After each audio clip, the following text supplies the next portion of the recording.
The lesson. Oh yeah. Now, in 2003, that's when Moreco's White Sunday album It was drops. our first gold album. And before we get stuck into it, Yep. correct me if I'm wrong, but this is the list of features on it.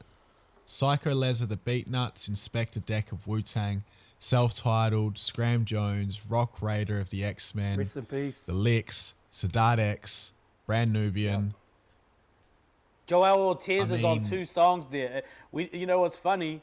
Joel Ortiz from Slaughterhouse was in every single session for Miracle White Sunday, and it's Joel Ortiz's voice on Miracle Here to Stay, and why is that?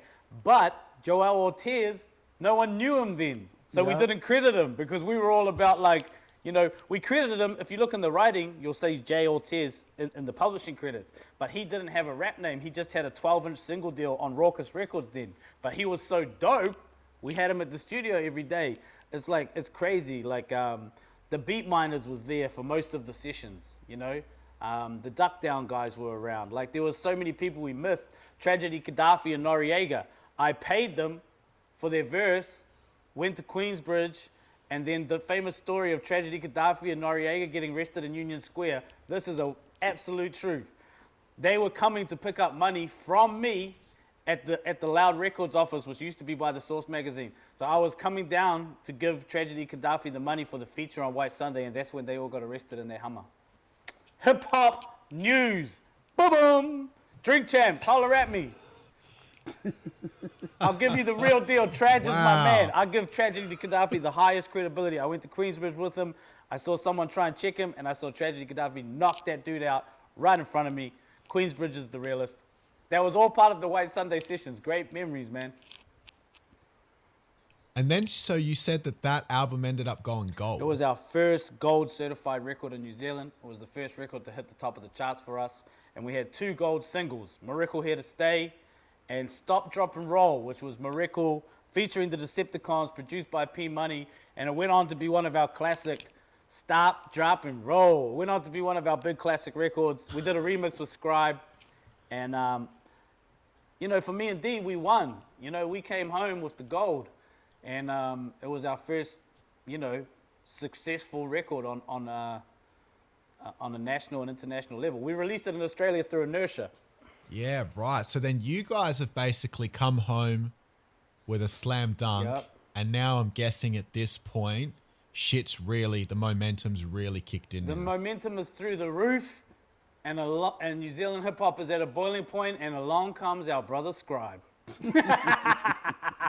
On a different record label, it goes 5 times platinum and is like the biggest rapper since sliced bread. But because we're all friends, Scribe jumps on the Stop, Drop and Roll remix.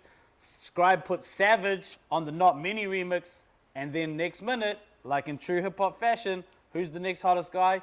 Savage takes all the steam and goes to the front of the line as the next hottest rapper from his feature on Scribe's album. So you guys have, you know, got this gold record. You're stoked. Then Scribe drops. Different label. And Scribe was on P Money's label? P Money's label, Is that Dirty correct? Records.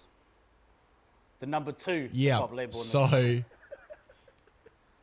So you guys are homeboys. You guys are competitive.